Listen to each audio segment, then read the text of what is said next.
Starring Lucille Ball. Co-starring Gale Gordon.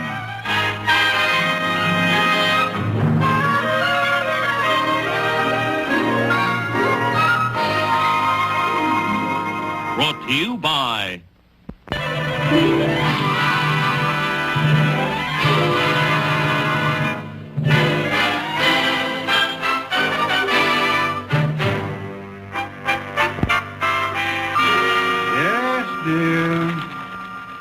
No, I've already told you I can't get home tonight. Business is business, Lammy Pie.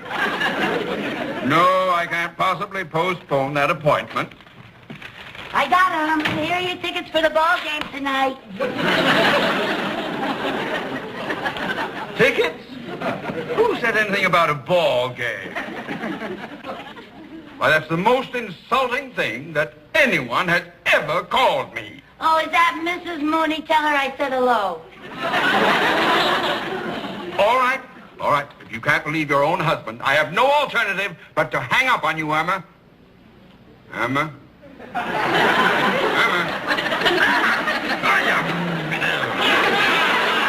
Hey, you! Me? What'd I do? You have just turned my home into a split-level penitentiary. Honey, your wife will forgive you. After all, this isn't the first time she caught you lying. If you want my advice... Mrs. Carmichael, my life with Irma is none of your wretched business. It's my wretched business. I'll handle Irma. I was just going to say it would be easier to apologize if you say it with flowers. What I have to say to Irma can't be said with flowers. A flower pot, maybe. But not flowers. Remember last time, if it's not flowers today, it'll be a fur coat tomorrow. You know, we haven't had any fresh flowers in our living room for a long time. Any special kind you'd like for her? Yes, poison ivy.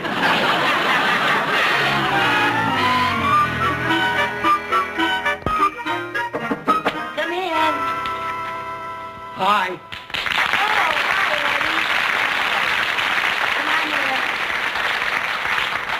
Oh, Mrs. Mooney's flowers. Yes. Do you like them? Oh, they're beautiful. Eddie, you really are an artist. You know something? These are pretty enough to be artificial. Oh, thank you. I guess you love flowers as much as I do. Yeah, that's because I used to live over a funeral parlor. I got started by growing plants on my windowsill. Oh, really? Yeah. But there's always some kid on the block I had to fight. And there was always some guy calling me a sissy. Yeah, well, I'll bet those bullies would be good and jealous if they could see the beautiful work you do now. No, I'm just a glorified delivery boy. Well, you won't be after you buy the shop from your boss. Oh, that's all off. I can't get the $3,000 for the down payment. Oh, Eddie. Oh, I'm sorry to hear that. Well, I'll just have to tell Mr. Finley to sell the place to somebody else. He can't sell it to anybody else. Tell him how much it means to you. Mr. Finley wants cash. Where's a pug like me going to raise $3,000? Mr. Mooney. What do you want? Oh, Mr. Mooney. Eddie Rickles. What have you do? You don't have to defend me, Mr. Mooney. He's a friend. Mrs. Carmichael, I am well aware of who Eddie Rickles is. I saw you knock out Joey Mitchell at Madison Square Garden in 1962. You remember that fifth round? Oh, boy, he thought he had you trapped, but you backpedaled. Then you feinted with your left, and you surprised him with that uppercut. Pow! You never had a more loyal fan than Theodore J. Mooney. Thank you, Mr. Mooney. Ted, to you. Well, Eddie, I didn't know you were a famous prize fighter. That was a long time ago. You were my kind of boxer, Eddie. And you're his kind of banker, Ted. Ted to him. Mr. Mooney to you. Let's tell him the good news, Eddie. Eddie's going into business for himself. Well, congratulations, buddy boy. Where's the saloon going to be? Who said anything about a saloon? Mrs. Carmichael, anyone familiar with sports knows that baseball players open bowling alleys and boxers open saloons. Yeah, well, not Eddie. Oh? I'm a florist. Ah, you're wise. And he's going to buy his own shop. And you're smart. And you're going to give him the $3,000 to do it. And you're nuts. Mr. Mooney. Mrs. Carmichael, the bank can't lend money to just any stranger who wanders in off the street. Stranger? You just said he's your old buddy, remember? And all he needs is $3,000. Don't be a cheapskate. Mrs. Carmichael, I am acting in the best interest of the bank. So don't call me a cheapskate. Well, you said you were Eddie's most loyal fan. Why don't you loan him the money? Now you can call me a cheapskate.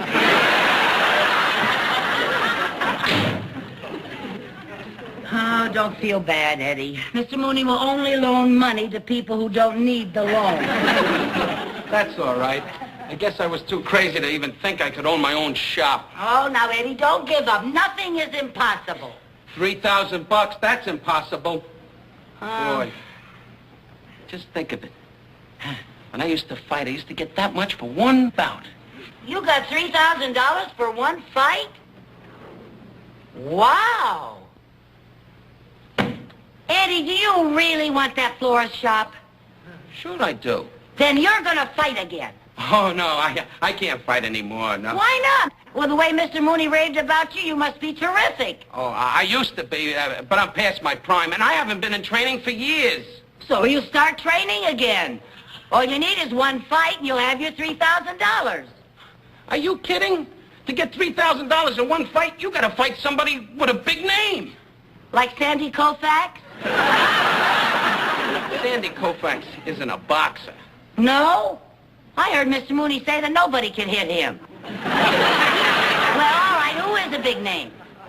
Well, there's a kid that packs him in by the name of Sonny Shore.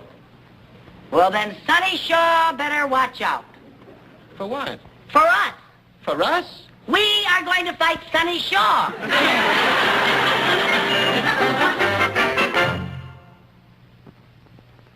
It's a good boy. That's it. Keep it up. That's it. Keep the hand on the line. That's good. Oh, yeah. Great. Yeah, that's it. Excuse me, Nick. Hey, kid, why don't you cool off a while, huh? Since when do they let dames around here during training?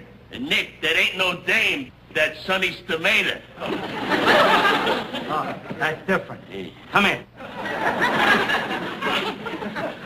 I just bet 5 big ones on Sonny.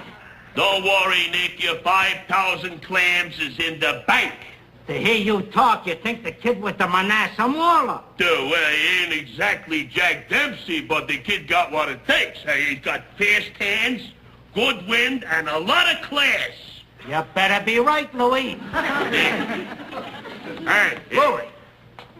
What's the red-headed dame doing here? I ain't no dame. I'm Eddie Rickles' tomato.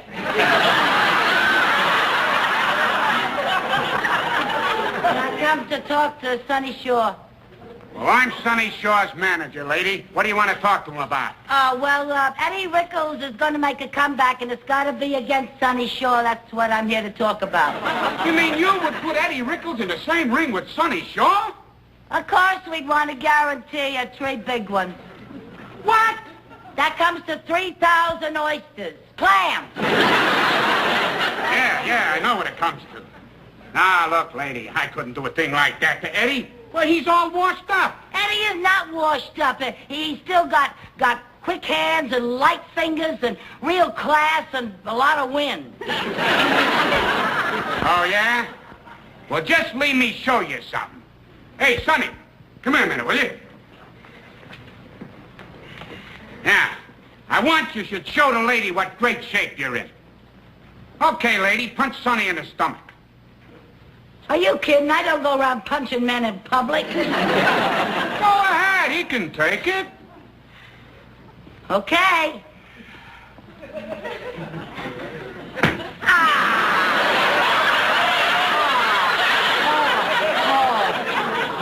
Huh?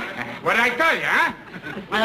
Now, if you was to punch Eddie like that, he'd fall apart. Yeah, well, I'm not going to be the one who's punching Eddie. Sonny is. I'm sorry, lady. Now, maybe if Eddie trains a few months, I might come take a look at him. Well, they'll sell the flower shop by then.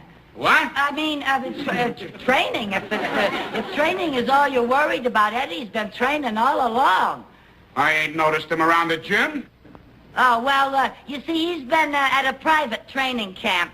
Oh, you should see him. He's strong enough to beat the Manasseh Mauler. The Manasseh Mauler? That's Dempsey, Jack Dempsey. I know who that is, yeah. Well, maybe I ought to come with you and take a look at Eddie. Oh, no. I'll bring him down here to see you. When? About 3 weeks. Say, what training camps you at? Lefty Latimer's? No, Killer Carmichael.